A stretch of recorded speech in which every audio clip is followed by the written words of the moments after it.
अकेली लड़की को देखकर, उसके घर में घुसकर, उसके बेड पे बैठकर आप मुझे समझा रहे हैं? ये कैसे समझाना हुआ अभी?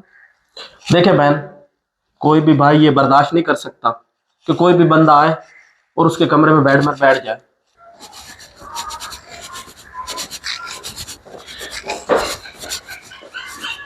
भैया, मैंने आपसे एक बात करनी थी। कल भी माली मकान आया था और पहले की तरह इतना बोल के गया है और सारे मोहल्ले वाले देख रहे थे, तो मुझे समझ नहीं आ रही अभी फिर वो आ जाएगा। आप चले जाओगे तो क्या जवाब दूँ उनको? तुम टेंशन न लो, मैं अभी काम पे जा रहा हूँ। आज मुझे हर हाल में सैलरी मिल जाएगी, ठीक है। काफ़ी दिन से नहीं दिया, वो भी ठीक है अपनी जगह पे, लेकिन आपने टेंशन नहीं लेनी। वो आएगा, ठीक है ना। आपने उससे बदतमीजी वगैरह नहीं करनी, प्यार मोहब्बत से बात करनी है, ठीक है ना। कल शाम तक हम उसके पैसे जो है ना वो दे देंगे, ठीक है। तुम टेंशन ना लो। चलो, उसको तो मैं कह दूंगी कल का, लेकिन जो दूध वाले के पैसे बने हुए हैं वो भी मांग रहे हैं। 2 महीने के पैसे उसके अड़े हुए हैं। अरे देखो बहन, तुम क्यों परेशान हो जाती हो? छोटी छोटी बात पे परेशान हो जाती हो। मुझे आज तनख्वाह मिलनी है ना, तो जहाँ मालिक मकान को देने उसको भी दे देंगे। परेशान नहीं हुआ करते छोटी छोटी बात पे, ठीक है। मैं चलता हूँ, अपना ख्याल रखना। घबराना नहीं, छोटी छोटी बातों पे घबराने लग जाती हो, ठीक है। ये कोई इतनी बड़ी टेंशन नहीं है, ओके।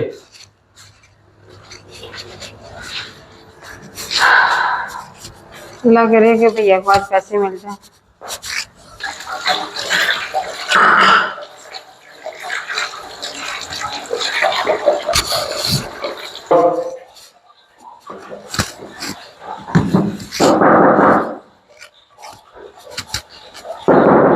कौन कौन है भाई? कौन है? मैं मालिक मकान हूँ। अरे क्या है ये? क्या बदतमीजी, अंदर ही घुसे चले जा रहे हो?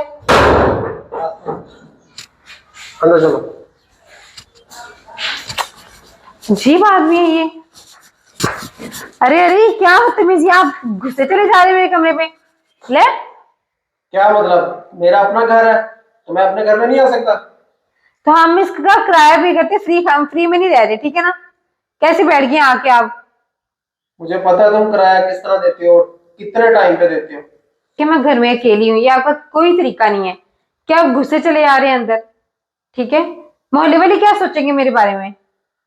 आपको कोई ख्याल नहीं है कि मैं घर में अकेली हूँ और आप चुप करके आके यहाँ बैठ गए, वो भी मेरे रूम के अंदर। अगर तुम लोगों को इतनी इज्जत का ख्याल हो ना, तो तुम लोग किराया टाइम पे मुझे दो। इस तरह जलील ना करो हर मंथ। सिर्फ 2 मंथ का किराया नहीं दिया आपको, बाकी तो पहले देते आए हैं ना। हाँ मुझे पता है, हर मंथ कैसे देते रहे। देखिए, 2 महीने से मेरी जो है ना वो नौकरी छूट गई है। जब से मेरी नौकरी छूटी है तब से थोड़ा रेंट में प्रॉब्लम आया है, उससे पहले तो नहीं था ना। मेरे भाई की थोड़ा सा जॉब में मसला आ रहा है, जैसे से उसकी सैलरी मिलती है आपको, आपका किराया मिल जाएगा। जब तक मेरी जॉब रही है, सबसे पहले मैं आपका किराया निकाल के तो आपको खुद देती रही हूँ। अब मेरे भाई की जॉब में थोड़ा सा मसला आ रहा है, उसकी सैलरी में जैसे मिलती है कल शाम तक आपको आपका किराया मिल जाएगा, वो मुझे कह के गया है। तो मुझे इन चीजों से क्या प्रॉब्लम है? तुम्हें जॉब तुम्हारी चली गई या नहीं चली गई, तुम्हारे भाई को पैसे मिले नहीं, मुझे किराया टाइम पे मिलना चाहिए। इंसानियत भी कोई चीज होती है। हम पिछले 2 साल से यहाँ पे आपके किराएदार हैं, पहले कभी इस तरह का मसला आया है?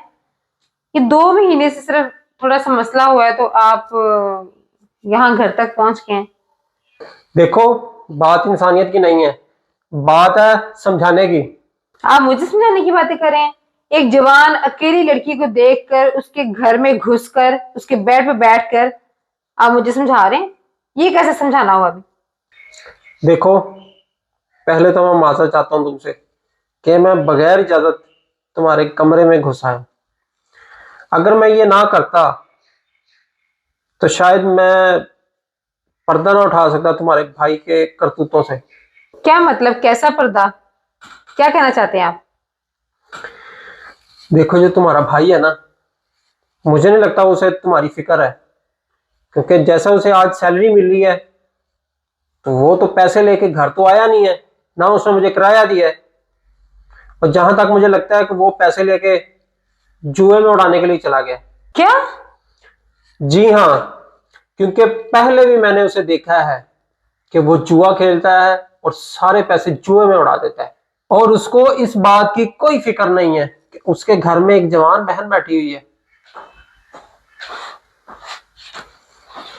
अरे मलिक साहब, ये क्या हरकत हुई? आप सीधा हमारे कमरे में आए और मेरे बहन के बेड पर बैठ गए आकर। मेरा यहां पर आना और तुम्हारी बहन के कमरे में बैठना, इसके जिम्मेदार तुम हो। क्या मतलब? उनका कहना ये है कि तुम जुआ खेलते हो और सारे पैसे जुए में हार देते हो, इसलिए हम यहाँ तक पहुंचे हैं। और इन्होंने ये हरकत इसलिए की है कि शायद तुम्हें गैरत आ जाए और मेरा ख्याल कर लो। देखे बहन, कोई भी भाई ये बर्दाश्त नहीं कर सकता कि कोई भी बंदा आए और उसके कमरे में बेड में बैठ जाए, समझी? और मुझे आज इस बात का एहसास हो गया है, शायद मैं तुम्हारी जिम्मेदारी पहले संभाल लेता तो आज ये नौबत ना आती। ठीक है, मैं आज आपसे माफी मांगता हूँ। भाई साहब आप जाएं, मैं आज हर हाल में आपका किराया पहुंचा दूंगा। चलो, अच्छा ही हुआ अगर तुम्हें एहसास हो गया। देखे बहन, आज के बाद मैं कभी भी जुआ नहीं खेलूंगा, प्लीज मुझे माफ कर दो। तुम्हें अपनी गलती का एहसास हो गया, इतनी काफी है। चलो कर दो पैसे, मैं जुआ खेल रहा हूँ।